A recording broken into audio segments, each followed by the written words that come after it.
बिस्मिल्लाहिर्रहमानिर्रहीम। अस्सलामु अलैकुम जी स्टूडेंट्स। जो पोएम है द एक्विंग ग्रीन, उसकी एक्सरसाइज लेके आपके साथ चल रहे हैं। चलें जी, सॉल्व करते हैं इसकी एक्सरसाइज को। वोकैबुलरी और ग्रामर। वोकैबुलरी एक्विजिशन, इसमें कह रहा है द चूज 3 न्यू वर्ड्स। आपने खुद से चुनने हैं द एक्विंग ग्रीन में से 3 नए लफ्ज़ that were unfamiliar to you, जो जिसके बारे में आप नहीं जानते थे। And each word provide the following information, और हर वर्ड जो है वो कौन कौन सी इंफॉर्मेशन देता है उसके बारे में लिखें। जी आपने भी 3 वर्ड सेलेक्ट कर लेने हैं। ये जो आपके लिए 3 वर्ड सेलेक्ट किए गए हैं, जो स्टूडेंट्स को अमूमन मैंने सोचा कि इनका नहीं पता होगा। तो सबसे पहला वर्ड फोक, तो उसका हमने लिखना है कि इसका मीनिंग क्या है, इसकी डेफिनेशन क्या है। लोगों को हम कहते हैं, पर्सन्स को हम फोक बोलते हैं। तो इसका सेंटेंस बनाना है जी। I met some old folk in the garden, मुझे कोई बूढ़े लोग जो हैं गार्डन में मिले। ये इसका सेंटेंस बन गया। इसके बाद हमारे पास दूसरा वर्ड जो हमने ढूंढा है वो है डिसेंड। ठीक है ना। डिसेंड का मतलब मैं डेफिनेशन में इसका मतलब गो डाउन, नीचे जाना। डिक्लाइन का मतलब भी ज़वाल पजीर होना, नीचे जाना। और सेंटेंस में मैंने लिखा है ही डिसेंडेड फ्रॉम द हॉर्स, वो उतरा घोड़े से। एंड केम टू मी, और मेरी तरफ आया। ये इसका हो गया जी। तीसरा वर्ड जो मैंने सेलेक्ट किया है वो लैप है। लैप जो है ये गोद को बोलते हैं। सिटिंग प्लेस इन नीज, जो घुटनों के दरमियान बैठने की जगह अमूमन बच्चे जो है गोद में बैठते हैं, थाइस के। फॉर अ बेबी, एक बेबी के लिए। Sentence the child was sitting in the lap of his mother, जो बच्चा था अपनी वालदा की गोद में बैठा था। इसका सेंटेंस बना दिया। आगे चलते हैं जी। आगे एक्सरसाइज को हम फर्दर देखते हैं। ठीक है। नियांसेस, ठीक है ना। नियांसेस डिफरेंट मीनिंग्स जो हैं उनको बोलते हैं। Compare meanings of the word used in the poem, write down different connotations. Connotations भी जो है ना डिफरेंट, उसके जो इम्प्लीकेशंस हैं, उनके मीनिंग्स हैं, उनको बोलते हैं। न्यूआंसेस भी उन्हीं को बोलते हैं। तो ये देखें जी, वर्ड्स जो हैं कहता है कि मैरी क्या होता है, जॉयफुल क्या होता है, उसके अगेंस्ट दूसरे जो है ना उसके कॉनोटेशंस और न्यूआंसेस। एंड न्यू जो है ना वर्ड्स दें इसी तरह से जो मिलते जुलते हैं। ये सिनोनिम्स जो है ना टाइप वर्ड कहते एक्टिविटी करने को कह रहा है हमें।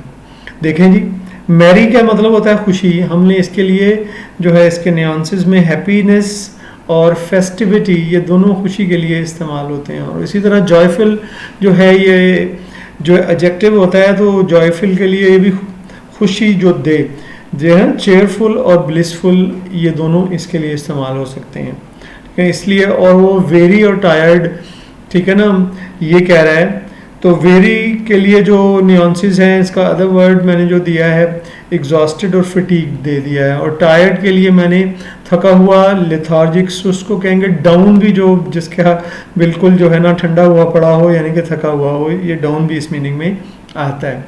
इसके बाद हम देखते हैं वर्ड एक्विंग वर्सेस रिजाउंडिंग। एक्विंग और रिजाउंडिंग में ये दोनों एक तरह के वर्ड होते हैं गूंजने की। तो इसके लिए भी मैंने मुख्तलिफ ये रिंगिंग, क्लैटरिंग, और रिजाउंडिंग के लिए रिवर्बरेटिंग का वर्ड दिया है।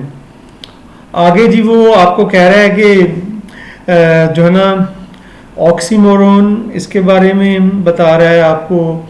और ये आपको बता रहा है यूफिमिज्म के बारे में। ऑक्सीमोरोन क्या होती है जी? एक फिगर ऑफ स्पीच होती है, ठीक है, जो कि आप लगता है कि उल्टे मीनिंग दे रही हैं, लेकिन ये भी चीज़ों को कंट्रास्ट बताती हैं और उसका इफ़ेक्ट जो है रीडर पे बड़ा स्ट्राइकिंग होता है। ये शायर अमूमन यूज़ करते हैं अपनी पोइम्स में। कॉन्ट्राडिक्टरी टर्म्स होती हैं, ऐसे अल्फाज जो हैं उनके उलट होते हैं एक दूसरे के। Are combine to create unique expression, उससे लेकिन एक यूनिक किस्म का एक्सप्रेशन पड़ता है। जैसे कि वो कह रहा है कि डेफनिंग साइलेंस। डेफनिंग का मतलब जो कानों को बहरा कर दे, वो तो तेज़ होती है ना, साइलेंस तो कानों को बहरा नहीं करेगी। ठीक है ना। डेफनिंग यानी कि नागवार जो चुप है उसको डेफनिंग साइलेंस कहा है। और ये जो वर्ड्स जो हैं ये कॉन्ट्रेरी टर्म्स हैं दोनों। देखें ना, डेफनिंग जो है, साइलेंस तो कभी डेफनिंग नहीं होती, लेकिन फिर भी ये स्ट्राइकिंग वर्ड है और जो है ना इम्पैक्ट क्रिएट कर रहा है, और ये ऑक्सीमोरन है। और इसके बाद इसके अलावा और भी उसने आगे दिया है बिटर स्वीट। बिटर स्वीट जो है ना, बिटर जो है और स्वीट, बिटर तो कड़वे को बोलते हैं, बिटर स्वीट मतलब जिसमें खुशी भी हो और गम भी हो, वो बिटर स्वीट। और यूफिमिज्म जो है उसके बारे में कहता है कि ये क्या होती है, ये जो होती है जनाब कोई तलख लफ्ज़ होता है, जुमला होता है, अच्छा नहीं लगता वो, ठीक है ना, हार्श होता है, उसको हम रिप्लेस कर देते हैं, ठीक है ना, किसी अच्छे से, माइल्ड पोलाइट से, जो अच्छा लगे, भला लगे ज़रा, उससे अगर हम ऑफेंसिव को बदल दें तो उसको हम यूफिमिज्म कहते हैं। For example saying passed away, ये जो मर जाए तो हम उसे पास अवे कह लेते हैं, अच्छा वर्ड है, बुरा इम्पैक्ट नहीं देता, इंस्टेड ऑफ डाइड।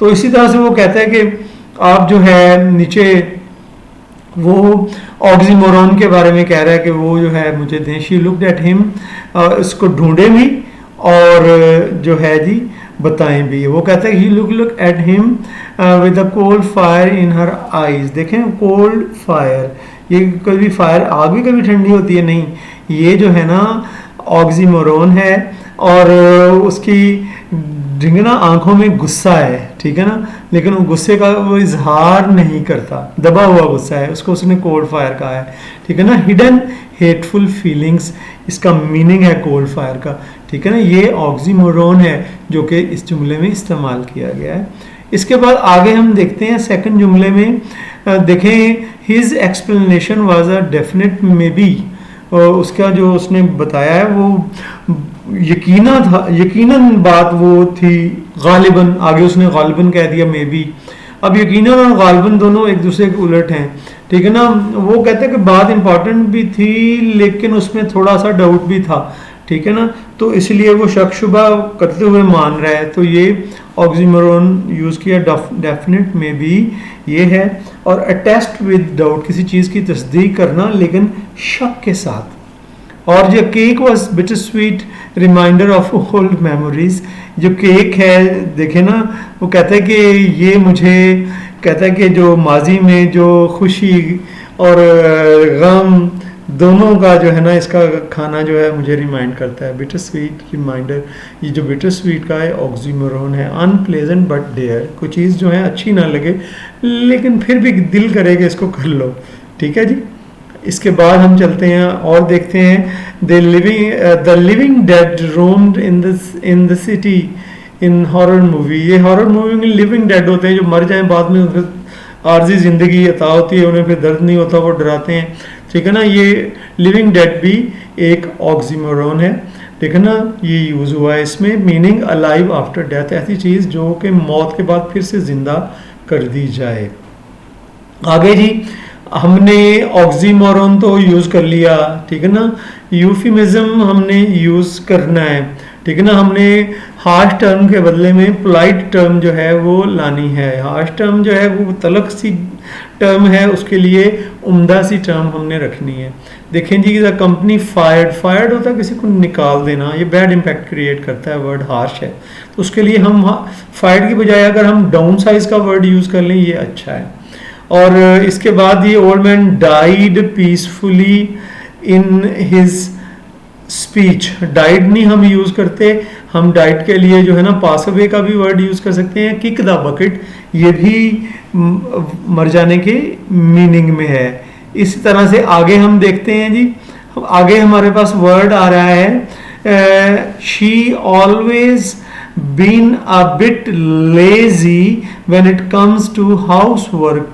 कहता है कि जब घर का काम करने की बात होती है तो वो लेजी हो जाती है, ठीक है ना जी। इसमें हमने लेजी के लिए हम अच्छा नहीं लगता लेजी किसी को कहना, हम डाउन का वर्ड यूज़ कर लें, ये ज़रा डिसेंट है, ठीक है ना, माइल्ड है। और इसके बाद जी they live in a poor labour, poor से कोई जो है ना थोड़ा खफगी महसूस कर सकता है, हम पुअर की बजाय अगर हम फाइनेंशियली डिसएडवांटेज्ड कह दें तो ये ज़रा अच्छा लगेगा, ये यूफिमिज्म है, अच्छा इंप्रेशन देते हैं ये वर्ड्स बजाय पुअर कहने के। तो ये हमने ऑक्सीमोरन और यूफिमिज्म को देखा। अब आगे एक्सरसाइज में हम बढ़ते हैं। आगे वो कह रहे हैं जी fill in the blanks with appropriate compound prepositions, मुख्तलिफ प्रपोजिशंस जो मिलके जो बनती हैं एक से ज़्यादा वर्ड से, उनको हम कंपाउंड प्रपोजिशंस कहते हैं। ये लिखी हुई हैं जी, कुछ नीचे उनको फिटिंग करनी है, ठीक है ना। द चिल्ड्रन गैदर्ड, ठीक है ना, गैदर्ड वो सामने इन फ्रंट ऑफ ये है जी, ये यहाँ पर शुरू में लग गया। आगे द इवेंट वाज कैंसल्ड, ठीक है ना, कैंसल्ड क्यों, यहाँ से ड्यू टू यहाँ पे आएगा compound preposition. The flight was delayed because of ये खड़ा है, तो ये भी कंपाउंड प्रपोजिशन बिकॉज ऑफ इसमें फिट होती है। The cat sat in addition to, the cat sat in addition to the warm blackened, ठीक है ना, ये इन एडिशन टू नहीं यहाँ पे आना चाहिए, ठीक है ना। यहाँ पर क्या, द कैट सैट, ये वार्म ब्लैंकेट पर